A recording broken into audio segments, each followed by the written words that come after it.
வணக்கம். Welcome to கதை திரட்டு audio books.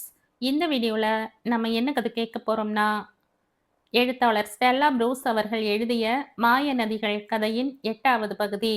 நம்ம சேனலை இது வரைக்கும் சப்ஸ்கிரைப் பண்ணாதவங்க சப்ஸ்கிரைப் பண்ணுங்க. பக்கத்தில் இருக்கிற பெல் ஐக்கானை கிளிக் பண்ணி ஆளுங்கிற ஆப்ஷனை ப்ரெஸ் பண்ணுங்க.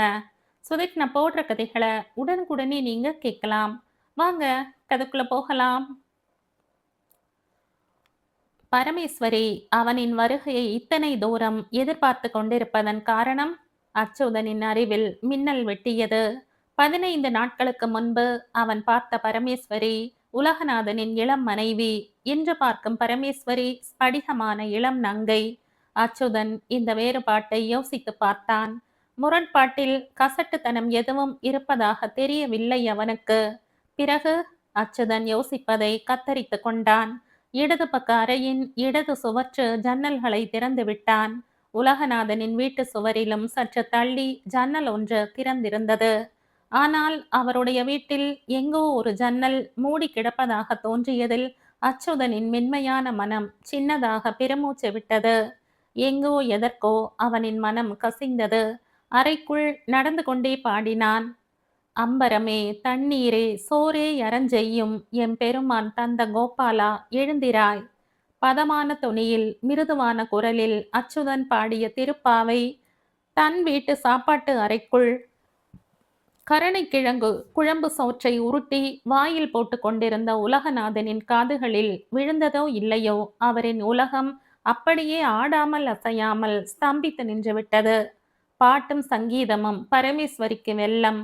மெட்ராஸ்காரர் பாட்டு வேறு பாடுகிறார். அடுத்த சோதனையா உலகநாதனுக்கு? உலகநாதன் இந்த திருப்பாவையை மார்கழி மாதங்களில் பெருமாள் கோயிலில் கேட்டிருக்கிறார். ஆனால் பெருமாள் பாட்டுத்தானே பாடுகிறான் என்றெல்லாம் அவரால் சமாதானம் செய்து கொள்ள முடியவில்லை.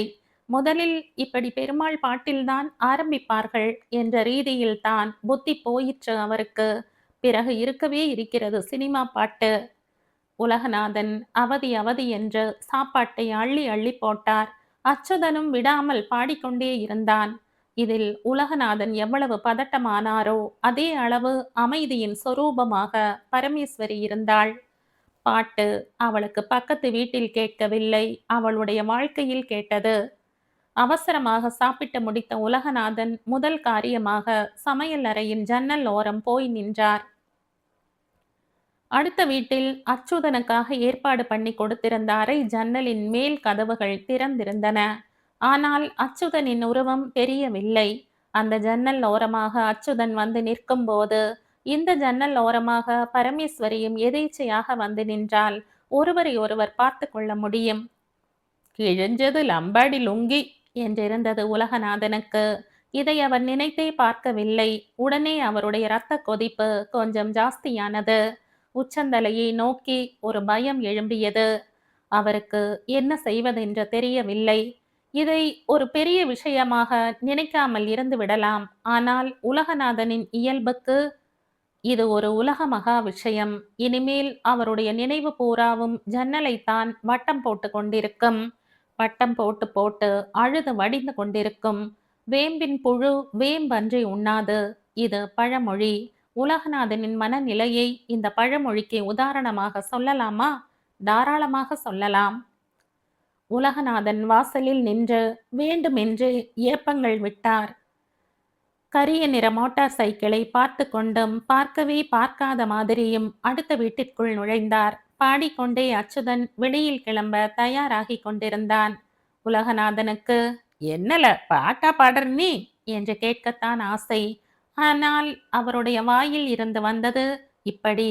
அச்சுதா, என்ன ஒரே மார்கழி மாச பாட்டு சத்தமா இருக்கு? வாங்கோ சார், ஜஸ்ட் திருப்பாவை சொல்லின்னு இருக்கேன். எதை வேணும்னாலும் சொல்லு, ஆனா ஒத்தையில சொல்லாத. ஒரு மாதிரியே நினைப்பானுங்க இந்த ஊர்க்காரனுங்க. பாடணும் போல இருந்தா இருக்கவே இருக்கு நம்ம பெருமாள் கோயில். அங்க போய் பாடு, புண்ணியமாவது கிடைக்கும்.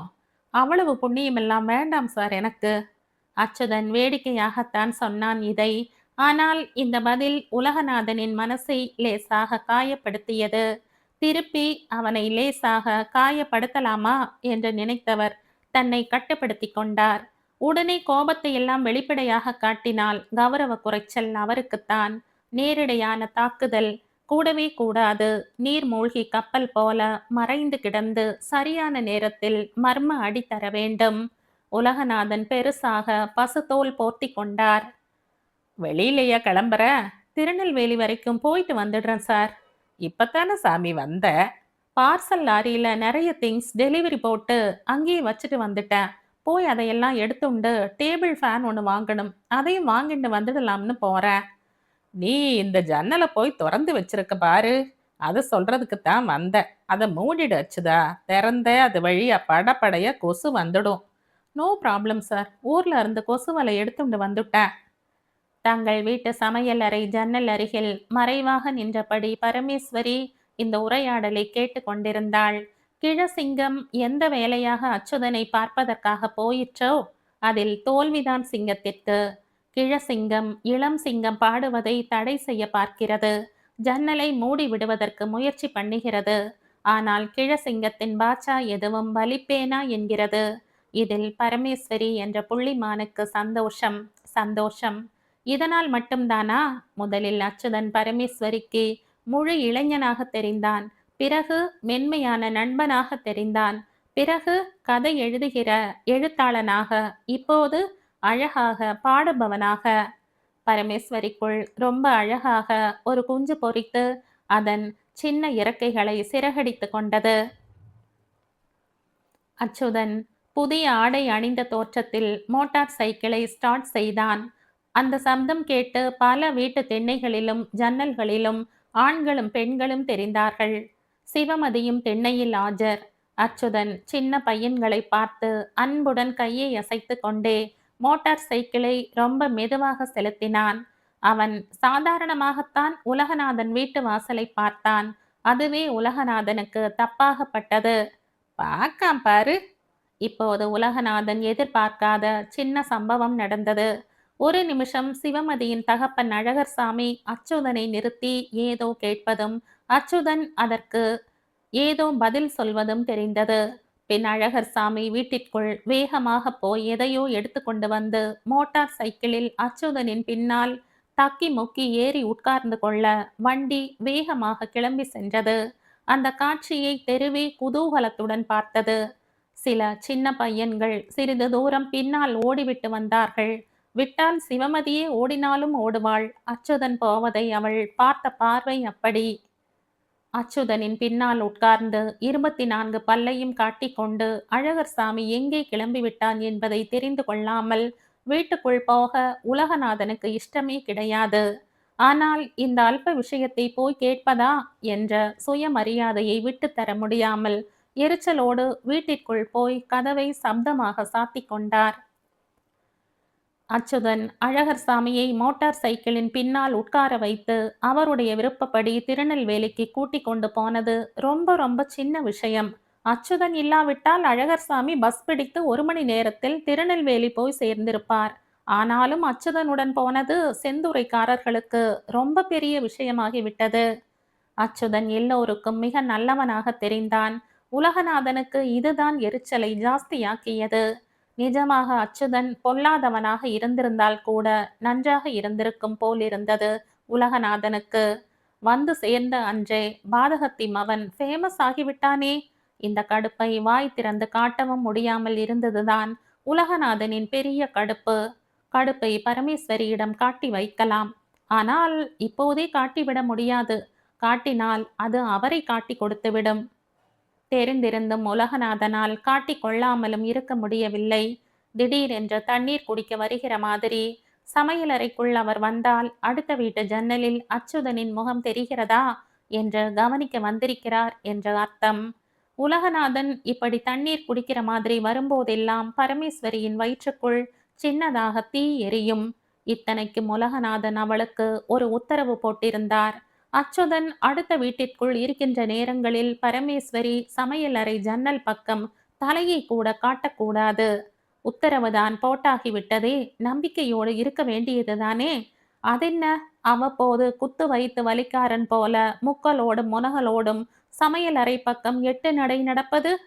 பட்டென்ற பரமேஸ்வரி சமையல் அறை ஜன்னலை பூட்டி வைத்து விட்டாள். உலகநாதன் பரமேஸ்வரிக்கு சளைத்தவரா என்ன? ஜன்னல் பூட்டப்பட்டிருந்ததை கண்டு கொண்டதாக காட்டிக்கொள்ளவே இல்லை. பரமேஸ்வரிக்குள் வேறொரு கதவு திறந்து கொண்டாயிற்று. அது இப்போதைக்கு போதும் அவளுக்கு.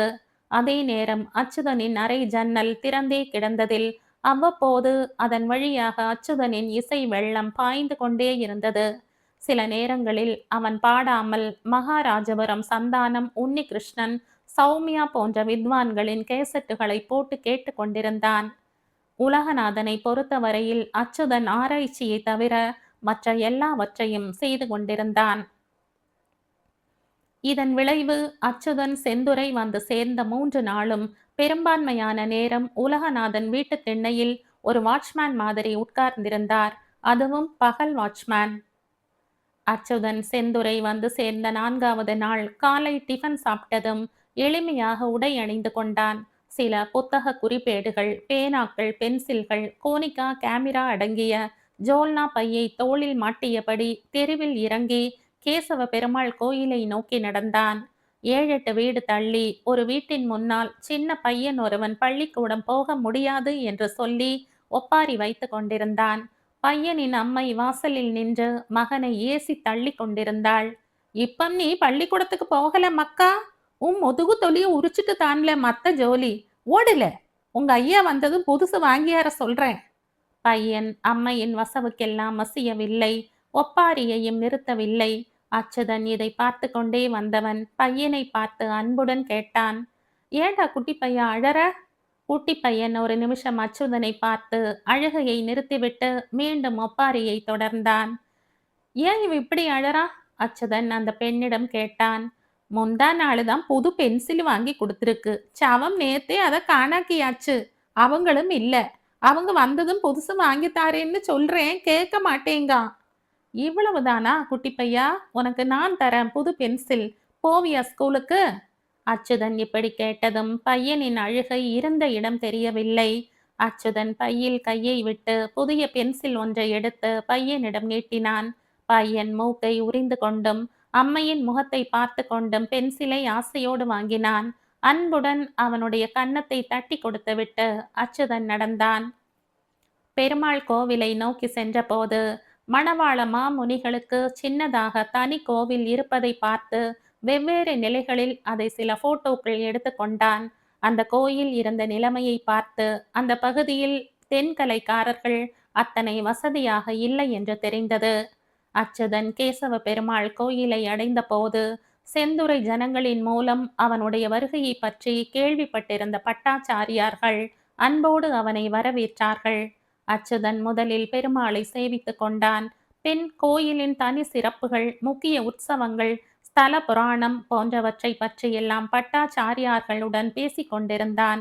பிறகு கோயிலை அவனாகவே சுற்றி பார்த்தான். ஸ்தல விருட்சமான வில்வ மரத்தை போட்டோ எடுக்க கேமராவை போக்கஸ் செய்து கொண்டிருந்தான். அப்போது, என்னையும் ஒரு போட்டோ எடுப்பீங்களா என்ற பரமேஸ்வரியின் மிருதுவான நட்பு குரல் கேட்டது. அச்சுதன் திரும்பி பார்த்து புன்னகையுடன், வாங்கோ, குட் மார்னிங் என்றான். உங்க ஆராய்ச்சி ஆரம்பிச்சாச்சு போல இருக்கு. கோயிலுக்கு இந்நேரம் வந்திருக்கீங்க? தினம் இதான் நான் கோயிலுக்கு வர நேரம். நிஜமாவா? உங்களை போட்டோ எடுக்கணும்னு சொன்னீங்க? ரொம்ப சின்ன பிள்ளையா இருந்தபோது ஒரு ஸ்டுடியோவில் எடுத்துக்கிட்டது தான். இப்போ அதை என் ஃபோட்டோன்னு சொல்லவே முடியாது. அதான் கேட்டேன், ஃபோட்டோ எடுக்கிறீங்களான்னு. அச்சுதனுக்குள் சின்னதாக ஊற்று ஒன்று திறந்து லேசாக கசிந்தது. செந்துறை வந்து சேர்ந்த முதல் நாள் மோட்டார் சைக்கிளில் அழகர் சாமியை அழைத்து கொண்டு போன போதே அவனிடம் அழகர் சாமி உலகநாதன் பரமேஸ்வரியை எப்படி நடத்தி வருகிறார் என்பதை சொல்லி வைத்திருந்தார்.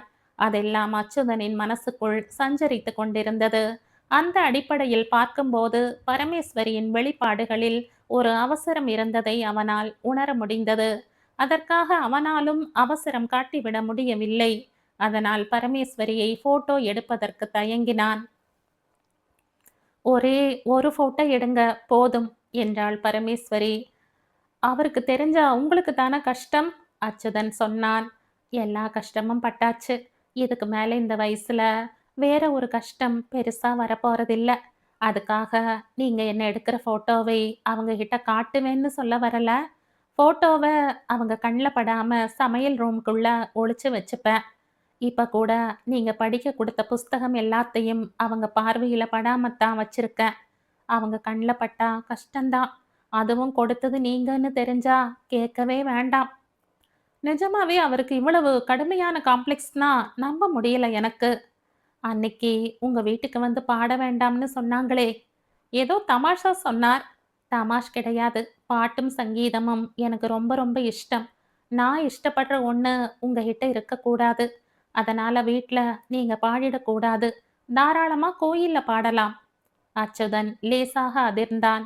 நிஜமாவா சொல்றீங்க? உங்கள பாட வேண்டாம்னு சொன்னதோட நிஜம் இதுதான். ஒரு நிஜமே தாங்க முடியாததா இருக்கு. அப்ப 1000 நிஜத்த தாங்குற என் மனசுக்கு எப்படி இருக்கும்? நீங்க இருக்கிற ரூம் ஜன்னல திறந்தா கொசு வரும்னு சொல்லி அத மூட சொன்னாங்களே! அதுவும் நிஜம் கிடையாது. அந்த ஜன்னல் வழியா பார்த்தா, எங்க சமையல் ரூம்ல இருக்கிற ஜன்னல் வழியா என்னை நீங்க பார்த்திடலாம். ஜன்னலை சாத்த சொன்னது அதுக்குத்தான். அச்சுதன் கொஞ்சம் திகில் அடைந்து விட்டான். இதெல்லாம் தெரிஞ்சிருந்தா நான் இந்த ஊருக்கு வந்திருக்கவே மாட்டேன். அதுக்காக தயவு செஞ்சு கிளம்பி போயிடாதீங்க. 1 வருஷம் இந்த ஊர்ல இருந்துட்டு போங்க. அந்த 1 வருஷம் இவங்களுக்கு பெரிய தண்டனையா இருக்கும். அந்த தண்டனையாவது கிடைக்கணும் இவங்களுக்கு. சொல்லும்போதே பரமேஸ்வரிக்கு கண்கள் பளபளத்தன. அவளின் அந்த கண்ணீர் படலம் அவளுடைய மொத்த வாழ்க்கையுமே அச்சுதனுக்கு பிரதிபலித்து காட்டியது. என்ன பேசுவதென்று தெரியவில்லை அவனுக்கு. ஆனால் அவளின் மனசதுக்கம் பரமேஸ்வரிக்காக கொஞ்சம் கொஞ்சமாக நெகிழத் தொடங்கியிருந்தது. பரமேஸ்வரி அவசரமாக கண்களை துடைத்து கொண்டு சொன்னாள். உங்ககிட்ட எவ்வளவோ சொல்லணும் போல இருக்கு. ஆனா நேரமாகுது. கிளம்பி வந்தாலும் வந்துருவாங்க. வந்து உங்களையும் என்னையும் பார்த்தாலே தண்டனை தானா அவருக்கு? இவ்வளவு பெரிய தண்டனையை இப்பவே கொடுக்க வேண்டாம். ஆனா எதுக்காகவும் உங்க ரூம் ஜன்னலை மட்டும் மூடிடாதீங்க. இப்போதைக்கு அந்த தண்டனையை அவங்களுக்கு குடுத்தா போதும் எனக்கு. கண்டிப்பா பூட்ட மாட்டேன். பாடுறதையும் நிறுத்த மாட்டேன். போதுமா? ஆண்டாள் சன்னதி பக்கம் போய் என்னை ஒரே ஒரு ஃபோட்டோ மட்டும் எடுங்க. எடுத்ததும் நான் கிளம்பிடுறேன். அச்சுதன் ஆண்டாள் சந்நிதியில் பரமேஸ்வரியை நிற்க வைத்து எடுத்த ஃபோட்டோ 1 இல்லை 4. இயல்பாக பரமேஸ்வரியின் வாழ்க்கை மௌனமானது. அந்த மௌனத்தை உடைத்தெறிந்து விட்டிருந்தார் உலகநாதன். அந்த வெளிப்பாடுதான் அச்சுதனிடம் கிடைத்த முதல் சந்தர்ப்பத்திலேயே பரமேஸ்வரி உலகநாதனின் மனக்கோணல்களை சுருக்கமாக தெரிவித்து விட்டாள். அவளுக்கே கூட இது ஆச்சரியமாக இருந்தது. 1 வருஷம் செந்துறையில் இருங்கள் என்று சொல்கிற அளவிற்கு அந்யோன்யமும் அச்சுதனிடம் வந்திருந்ததில் ஆச்சரியம் இன்னும் ஜாஸ்தியாயிற்று. பரமேஸ்வரி இதற்கெல்லாம் ஆச்சரியமே பட வேண்டாம். அடிமேல் அடி விழுந்ததில் அம்மி நகரத் தொடங்கியிருக்கிறது. இன்னும் ஆடிக்காற்று வீசும்போது அம்மி பறக்கவே செய்யும். தோ ஆனை உறங்கி ஆடி எழுந்தருளுகிறது. தாமதமாகிவிட்ட படபடப்பில் பரமேஸ்வரி கோயிலில் இருந்து வேகமாக வீடு நோக்கி வந்து கொண்டிருந்தாள். தூரத்தில் இருந்தே பார்க்க முடிந்தது. வீட்டு திண்ணையில் மழை வருகிறதா என்று பார்க்கிற தினசில் உலகநாதன் நின்று கொண்டிருந்தார். அச்சுதனின் மோட்டார் சைக்கிளை சுற்றி நின்றபடி நிறைய பையன்கள் இஷ்டத்திற்கு அதை போட்டு நோண்டி கொண்டிருந்தார்கள். நல்லா நோண்டுங்களே என்ற முகத்தோடு உலகநாதன் பையன்களை சும்மா வேடிக்கை பார்த்து கொண்டிருந்தார். ஆனால் பரமேஸ்வரியால் அதை பார்த்து சும்மா வர முடியவில்லை. பைக்கை எல்லாம் தொடக்கூடாது யாரும், ஓடுங்களே அவங்க வீட்டுக்கு என்ற கண்டிப்பான குரலில் பையன்களை விரட்டினாள். ஓடும்போது கூட ஒரு பையன் ஹாரனை அழுத்திவிட்டு ஓடினான். இந்த பக்கம் வாங்க சொல்றேன் என்றபடி படியேறிய பரமேஸ்வரியை உலகநாதன் உற்று பார்த்தார். அவரை பொருட்படுத்தாமல் உள்ளே போக இருந்தவளை நில்லு என்றார். உங்க தாத்தா வீட்டு பைக்கா? பெரிய இவ கணக்கா? நோண்டாதீங்களேன்னு சொல்லிட்டு வர்றையே. யாரு வீட்டு பைக்கா இருந்தால் என்ன? நோண்டினா ரிப்பேர் தானா ஆகும். ரிப்பேர் ஆனா ஆயிட்டு போகட்டும். உன் ஜோலியை பார்த்துட்டு வா நீ. அப்படி வர முடியல என்னால. பரமேஸ்வரி தீர்க்கமாக சொல்லிவிட்டு வேகமாக உள்ளே நகர்ந்தாள். உலகநாதனின் கருவிழிகளில் தீப்பொறி மின்னியது. நில்லுல என்றார். திருநெல்வேலி நாட்டு பழைய காலத்து ஆசாமிகள் அவர்களின் பெண்டாட்டிமார்களை வாளா போளா என்றுதான் பேசுவார்கள். உலகநாதன் இதுவரை பரமேஸ்வரியை அப்படி கூப்பிட்டது கிடையாது. அந்த சாதனையையும் இன்று புரிந்துவிட்டார். ஆள் நீ கொஞ்சம் சரியில்லை, பத்திரம். இப்படியெல்லாம் இன்னொரு வாட்டி பதில் வந்தா நடக்கிறது வேற. ஆடி அசைஞ்சு 1.5 மணி நேரம் கழிச்சு வர்ற. ஒரு பிள்ளை பெத்து கொடுக்க துப்பில்ல, பேச்சு மட்டும் வாய் கிழியுது. போய் சட்டு புட்டுன்னு சமைக்கிற வேலையை பாருளா. பரமேஸ்வரி விருட்டென்று உள்ளே நகர்ந்து விட்டாள். உலகநாதன் ஒருவித பகை உணர்வுடன் மீசையை தடவி விட்டு கொண்டார். மோட்டார் சைக்கிளையும் வன்மத்துடன் நோக்கினார். எங்க கடன் வாங்கி வாங்கினானோ மெட்ராஸ்காரன்.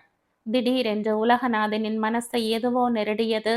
சந்தேகத்துடன் கழுத்தை வளைத்து அடுத்த வீட்டு கதவை உற்று பார்த்தார். வாசலில் வண்டி நிற்பதால் அச்சுதன் வீட்டிற்குள் இருக்கிறான் என்று நினைத்து கொண்டிருந்தார்.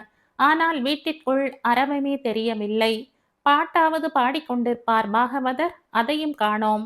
உலகநாதன் அப்போதுதான் கவனித்தார். அடுத்த வீட்டு வாசலை ஒட்டி தனியாக ஒரு சின்ன பையன் நின்று கொண்டிருந்தான். யார்ல நீ? எதுக்காக இங்க நிக்க? உலகநாதன் அருகில் போய் கேட்டார். மெட்ராஸ் மாமாவை பார்க்கறதுக்கு வந்திருக்க. நீ எதுக்குல அவரை பார்க்கணும்? எரிச்சலோடு கேட்டார். எழுதருக்கு எனக்கு ஸ்லேட்டே இல்லை. மாமா கிட்ட கேட்டு ஸ்லேட்டு வாங்கிட்டு போக வந்திருக்க. மாமா கடையா வச்சிருக்கார்ல உனக்கு ஸ்லேட்டு கொடுக்கறதுக்கு. மாமா காலையில சங்கரனுக்கு புதுசா பென்சில் கொடுத்திருக்காரே. பொய்யெல்லாம் சொல்லாதல. சங்கரன் தான் சொன்னான். அப்ப ஏன் நிக்க? கேளு போய். கதவை எத்தனையோ வாட்டி தட்டி பார்த்துட்டேன். மாமா உள்ள இல்ல. அதான் நிக்க. உலகநாதன் கதவை உற்று பார்த்தார். வாசலில் பைக் நிற்கிறது. எங்கே போனான் மெட்ராஸ்காரன்? உலகநாதன் தெருவை பார்த்தார். தூரத்தில் அச்சுதன் வந்து கொண்டிருப்பது தெரிந்தது. உலகநாதனின் புருவங்கள் நெறிந்தன. மெட்ராஸ்காரன் கோயிலுக்கா போய் வந்து கொண்டிருக்கிறான்? அப்படியானால் கோயிலில் அவனும் பரமேஸ்வரியும் ஒருத்தரை ஒருத்தர் பார்த்து கொண்டிருக்க வேண்டுமே. உலகநாதனுக்குள் குப் என்ற பயம் கவிந்தது. அச்சுதா, கோயிலுக்கா போயிட்டு வர? பயந்து கொண்டே கேட்டார். இல்லையே சார், மலை மேல கொஞ்சம் தூரம் ஏறி பார்த்துட்டு வர. திட்டமே இல்லாமல் அச்சுதன் பொய் சொல்லிவிட்டான். அப்பாடா என்று இருந்தது உலகநாதனுக்கு. ஏன் அச்சுதா, நீ கடை எதுவும் வச்சிருக்கியா என சிறிது கிண்டலாக அச்சுதனை பார்த்து கேட்டார். அவன் புரியாமல் பார்த்தான். நேற்று வரை அவரை பார்த்த மாதிரி இயல்பாக பார்க்க முடியவில்லை அவனால். உங்ககிட்ட ஸ்லேட்டு வாங்கிட்டு போகணும்னு அப்ப பிடிச்சு நிக்கா இவன். 2 அடி கொடுத்து அனுப்பு. உடனே அந்த பையன் உலகநாதனிடம் சொன்னதையே அச்சுதனிடமும் சொன்னான். அச்சுதனுக்கு புரிந்து விட்டது. காலையில் அவனிடம் பென்சில் வாங்கிய பையனின் பெயர் சங்கரன் போலிருக்கிறது. அச்சுதனின் மனசு கரைந்து விட்டது. அந்த பையனை 2 கைகளாலும் தூக்கி கொண்டான். உன் பேர் என்னடா பையா என்றான். கோபாலகிருஷ்ண. நாளைக்கு நான் திருநெல்வேலி போவேன். அங்கிருந்து உனக்கு புது ஸ்லேட்டு வாங்கிட்டு வந்து தரேன், சரியா? பையன் தலையை ஆட்டினான். அச்சுதன் தொடர்ந்து சொன்னான். இன்னும் உன்னை போல ஸ்கூல் பசங்க யார் யாருக்கு என்னென்ன இல்லையோ அதெல்லாம் கேட்டுட்டு வந்து சொல்றியா? அதையும் நாளைக்கு அவங்க எல்லாருக்கும் வாங்கி தந்துடுறேன். சரியாக இந்த நேரம் பார்த்து வாசலுக்கு வந்த பரமேஸ்வரி பையன் ஒருத்தனை அச்சுதன் தூக்கி கொண்டிருக்கும் காட்சியை பார்த்து சிறிது மன அழுத்தம் குறைந்தவளானாள். உலகநாதன் அவளை பார்த்து மூஞ்சியை சுருக்கி கொண்டு என்ன என்றார். பரமேஸ்வரி வேண்டும் என்றே வாசலுக்கு வந்திருக்கிறாள் என்பது அவருடைய எண்ணம். வாழைப்பூ உப்பேரி பண்ண சொல்லியிருந்தீங்க. ஐயாவு வாழைப்பூ கொண்டாந்து தரலை. அவரைக்காய் இருக்கா? இருக்கு. உப்பேரி அதுல பண்ணிடு. அப்போது அண்ணாச்சியை பார்க்கவே முடியலையே என்ற குரல் கேட்டு உலகநாதன் திரும்பி பார்க்க பரமேஸ்வரி வேகமாக உள்ளே சென்று விட்டாள். உலகநாதனின் சேக்காளிகள் மணிவாசகமும் சோலை மலையும் திண்ணையிலேயே உட்கார்ந்துவிட உலகநாதனும் அவர்களுடன் அமர்ந்தார். பையனை அனுப்பிவிட்டு அச்சுதனும் கதவை திறந்து அவனுடைய வீட்டிற்குள் சென்று விட்டான். மணிவாசகம் சொன்னார். உங்க அடுத்த வீட்டுக்கு வந்திருக்கும் மெட்ராஸ் தம்பியை பார்த்தா ரொம்ப நல்ல மாதிரியே தெரியுதுங்க அண்ணாச்சி. உலகநாதனுக்கு இப்போதுதான் மும்முரமாக காது குடைய வேண்டியிருந்தது. ஊரு பூரா இந்த தம்பியை பத்தி தான் அண்ணாச்சி பேச்சு என்றான் சோலைமலை. வேற என்ன பேச்சு இருக்கு? உலகநாதன் பேச்சை மாற்றினார். நம்ம எம்எல்ஏ அநியாயமா போய் சேர்ந்துட்டதால நம்ம தொகுதிக்கு திருப்பியும் தேர்தல் வச்சாகணும். எப்ப வைக்க போறாங்களோ? தேர்தல் தேதி சொல்லிட்டானா? அதுக்குள்ளயா சொல்லுவான்? அது ஆகும் 4-5 மாசம். ஆனா இப்ப பிடிச்சே சீட்டு எனக்கும் உனக்குன்னு ஒரே குடுமி பிடி. உலகநாதனுக்குள் ஒரு விதை விழுந்தது. இந்த உப தேர்தலில் நின்றால் என்ன என்ற புது நினைப்பு அவருக்குள் ஓடியது. அந்த நினைப்பிலேயே சேக்காளிகளுடன் உலகநாதன் பேச்சு நடத்தி கொண்டிருந்தார். அவர்களுடைய பேச்சு தொடர்வதை நிச்சயம் செய்து கொண்ட பரமேஸ்வரி சாத்தி வைத்திருந்த ஜன்னலின் கதவுகளை படார் என்று திறந்து விட்டாள். பதை பதைப்புடன் நின்று கொண்டே இருந்தாள். அவள் எதிர்பார்த்தபடி அடுத்த வீட்டு ஜன்னலில் அச்சுதனின் முகம் தெரிந்தது. சற்று முன் உலகநாதனின் நாக்கு சவுக்காக சுழன்று சொற்களால் தாக்கியிருந்த படுகாயம் அவளுடைய கண்களில் கிடந்தது. ஒரு பிள்ளையை பெத்து கொடுக்க தெரியல என்ற தேவையே இல்லாத சீண்டலில் பரமேஸ்வரியின் மார்பு பொங்கி போயிருந்தது. ஜன்னல் கம்பிகளை ஆக்ரோஷமாக திருகிக் கொண்டே, உலகநாதன் என்கிற அந்தமான் ஜெயில்ல கைதியா நான் நிக்கிறது தெரியுதா உங்களுக்கு என்று குமுறலுடன் கேட்டாள் பரமேஸ்வரி. அந்தமான் கைதி என்ற சொல் தொடர் அச்சுதனை பலமாக தாக்கிவிட்டது. பதறிப்போனான். பதறி, சொல்லாமலே தெரியுது பரமேஸ்வரி என்றான். பரமேஸ்வரி தொடர்ந்தாள். என்னோட பயமெல்லாம் நான் இங்க ஆயுள் கைதியா இருந்திடக்கூடாது என்கிறதுதான். அச்சுதன் அவளுக்கு என்ன சொல்வதென்று தெரியாமல் உதட்டை இறுக கடித்தவாறு மௌனமாக நின்றான். பரமேஸ்வரி அவனை பார்த்து 2 கைகளாலும் திவ்யமாக வணங்கிவிட்டு சொன்னாள், இந்த ஜெயில்ல இருந்து எனக்கு விடுதலை கிடைக்க நீங்க தான் ஏதாவது உதவி செஞ்சாகணும்.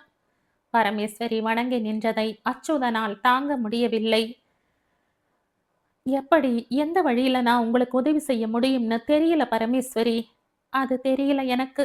இந்த பாழடைஞ்ச கிணத்துல இருந்து எதையாவது பிடிச்சு மேல ஏறிடணும் எனக்கு. முங்கி போயிடக்கூடாது இந்த கிணத்துல. அந்த பதட்டம் தான் எப்ப பார்த்தாலும். உயிர் வாழ்ந்தா போதும்னு இல்லை, விடுதலை கிடைச்சா போதும்னு இருக்கு. இவ்வளவுதான் சொல்ல முடியுது எனக்கு. பதட்டப்படாதீங்க பரமேஸ்வரி, கொஞ்சம் பொறுமையா இருங்க. எப்படி உங்களுக்கு உதவலாம்னு யோசிக்கிறேன் நான். அவசரமா யோசிக்கணும், அவசரமா யோசிக்கிறேன். இப்பவே உங்களுக்கு கோடி நன்றி சொல்லிடுறேன். பரமேஸ்வரியின் கண்களில் கண்ணீர் பளபளத்தது. தொடர்ந்து அவளுக்கு பதில் சொல்ல முடியாமல் அச்சுதன் வீட்டு வாசலில் ஏதோ சப்தம் கேட்டது. மறுபடியும் சந்தர்ப்பம் கிடைக்கும் போது பேசுவோம். வாசல்ல ஏதோ சப்தம் கேக்குது, நான் வரேன் என்று சொல்லிவிட்டு அச்சுதன் வேகமாக வாசலுக்கு போனான். வாசலில் 10-15 சிறுவர்களும் சிறுமிகளும் நின்று கொண்டிருந்தார்கள். எல்லோருமே ஏழை குழந்தைகளாக தெரிந்தார்கள். அச்சுதனுக்கு புரிந்துவிட்டது. கொஞ்ச நேரத்திற்கு முன்பு அவனிடம் ஸ்லேட் வாங்க வந்திருந்த பையன் கோபாலகிருஷ்ணன் தான் எல்லோருக்கும் முன்னால் நின்றான். கோபாலகிருஷ்ணா, என்னடா கண்ணா இதெல்லாம்? அச்சுதன் சிரித்து கொண்டே கேட்டான். பாண்டித்துரைக்கும் ஸ்லேட் இல்ல, பெரியசாமிக்கும் ஸ்லேட் இல்ல, சுப்பிரமணியனுக்கு புஸ்தகம் இல்ல, வெண்ணிலாக்கு பென்சில் இல்ல. கோபாலகிருஷ்ணன் சொல்ல சொல்ல அச்சுதன் கனிந்து போனான். திண்ணையில் சேக்காளிகளுடன் உட்கார்ந்திருந்த உலகநாதன் ஓரக்கண்ணால் மட்டும்தான் இதையெல்லாம் பார்த்து கொண்டிருந்தார். பார்க்க பார்க்க பொறாமைதான் ஜாஸ்தியாகிக் கொண்டிருந்தது. உலகநாதனின் மனநிலையை உணராத மணிவாசகம் அச்சுதனை கூப்பிட்டு உற்சாகமாக சொன்னார். மெட்ராஸ் தம்பி, போற போக்க பார்த்தா வரப்போற இந்த தொகுதி தேர்தல்ல நீங்க போட்டி போட்டீங்கன்னா செந்தர ஓட்டு ஒண்ணு விடாம உங்களுக்கு தான் விழும். உலகநாதனுடைய வேலை வெட்டி இல்லாத மூலையில் அந்த காட்சி ஓடியது. அச்சுதன் வேட்பு மனு செய்கிறான், வாக்காளர்களை சந்திக்கிறான், பேரணியே நடத்துகிறான், வெற்றி பெற்று மாலையும் கழுத்துமாக வருகிறான். சிவமதியும் பரமேஸ்வரியும் போட்டி போட்டுக்கொண்டு அச்சுதனை பார்க்க ஓடுகிறார்கள். உலகநாதனின் மூளை இதற்கு மேல் பார்க்க பிடிக்காமல் கண்ணை இறுக்க மூடிக்கொண்டு விட்டது.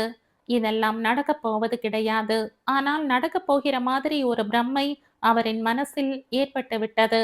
அச்சுதனின் புகழ் வளர்ச்சியை முறியடிக்க முடியுமோ முடியாதோ, அதற்கு மேல் தான் புகழ் பெற்றாக வேண்டும் என்ற திமிர் அவருக்குள் தலை தூக்கியது. அதற்கான உடனடியான ஒரே வழி வரப்போகும் உப தேர்தலில் உலகநாதன் போட்டியிட்டு ஜெயிப்பதுதான். பள்ளிக்கூட குழந்தைகளின் மத்தியில் நின்ற இளம் அச்சுதனை உலகநாதன் இந்த தீவிரமான சிந்தனையோடு பார்த்தார். இளமையில் கூட அவர் அச்சுதன் அளவிற்கு இத்தனை அழகாக இருந்ததில்லை. அதெல்லாம் கூட இப்போது ஒரு விசனமாக இருந்தது. இந்த நேரம் பார்த்து யாருடைய வீட்டிற்கோ போகிற சாக்கில் சிவமதி அந்த பக்கமாக வந்து கொண்டிருந்தாள். அவளுக்கு மட்டும் கண்ணால் விழுங்கக்கூடிய சக்தி இருந்தால் அச்சுதனை விழுங்கிவிட்டுத்தான் அடுத்த ஜோலியை பார்ப்பாள். சிவமதியின் பார்வையை உணராமல் அச்சுதன் குழந்தைகளோடு ஐக்கியமாகி நின்றான். ஆனால் உலகநாதன் பார்த்து விட்டார். என்ன தைரியம் இருந்தால், அவர் மேல் எத்தனை அலட்சியம் இருந்தால், அவரின் கண் எதிரிலேயே அறுதலி சிறுக்கி அச்சுதனுக்கு இப்படி கள்ள ஓட்டு போட வருவாள். உலகநாதன் எழுந்தே நின்று விட்டார். இந்த அறுதலி சிறுக்கிக்கும் சேர்த்து பதிலடி கொடுக்க உப தேர்தலில் போட்டி போட்டே ஆக வேண்டும் அவர். இனி அவருக்கு வேறு வழி கிடையாது. மெட்ராஸ் தம்பி, போற போக்க பார்த்தா வரப்போற இந்த தொகுதி தேர்தல்ல நீங்க போட்டி போட்டீங்கன்னா செந்துரை ஓட்டு ஒண்ணு விடாம உங்களுக்கு தான் விழும் என்ற மணிவாசகம் அச்சுதனிடம் சொன்ன சொல் உலகநாதனின் மனநிலையில் நிறைய தாக்கங்களை ஏற்படுத்தி விட்டது. கண் கொத்தி பாம்பாக பரமேஸ்வரியை காமந்து பண்ணி பண்ணி வாழ்ந்து கொண்டிருந்த சுருங்கி போன வாழ்க்கையில் இருந்து அவருக்கே விடுதலை வேண்டும் போல இருந்தது. அக்கடா என்று எங்கேயும் போக முடியவில்லை. போனாலும் நாய் மாதிரி ஓடி வர வேண்டியிருக்கிறது.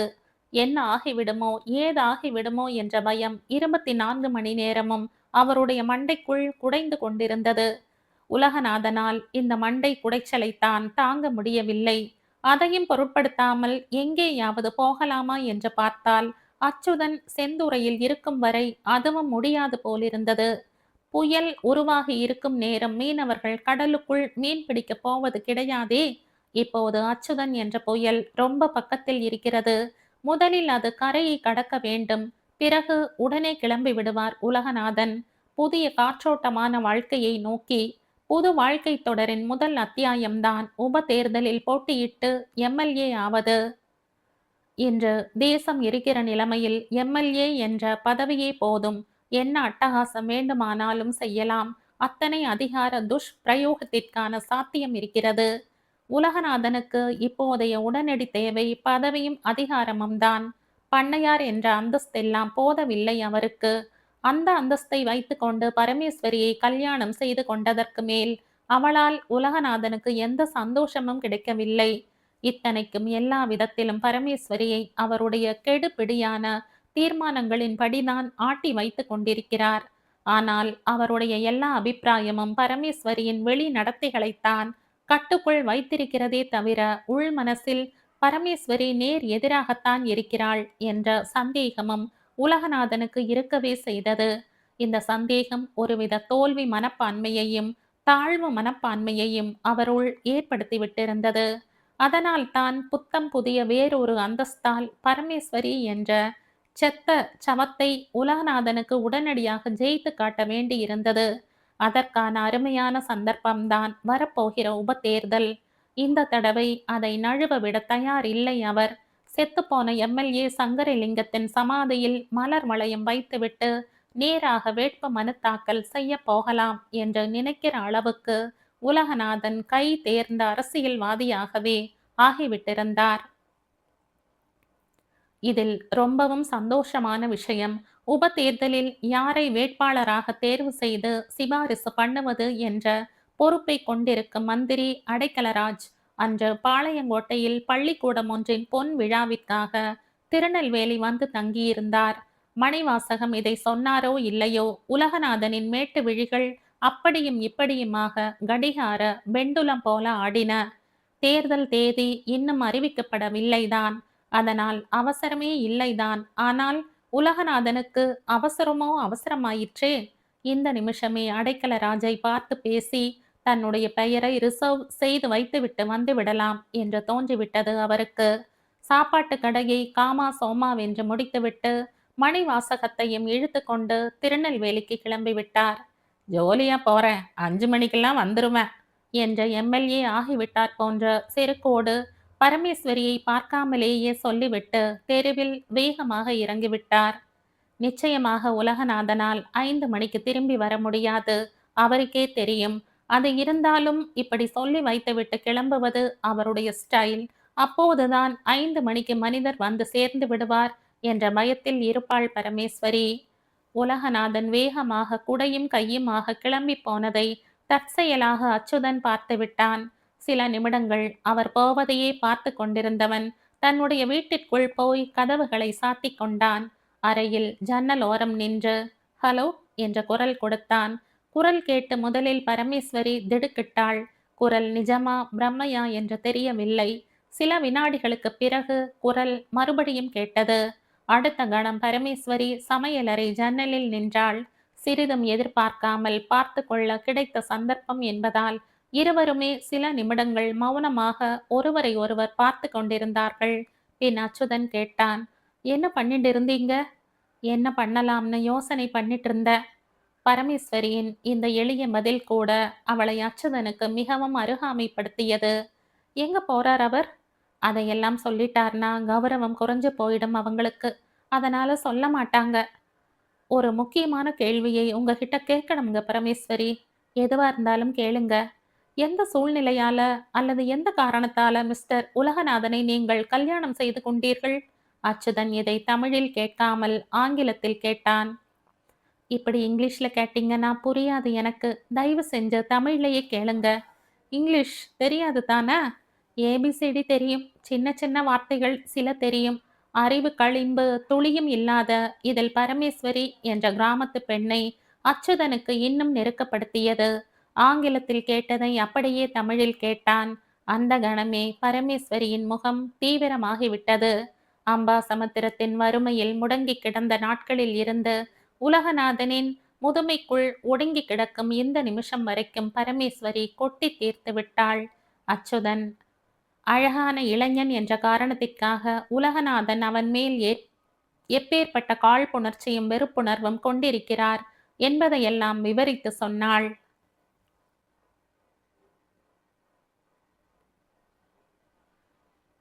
இந்த கதையின் தொடர்ச்சியை அடுத்த பதிவில் கேட்கலாம். நன்றி.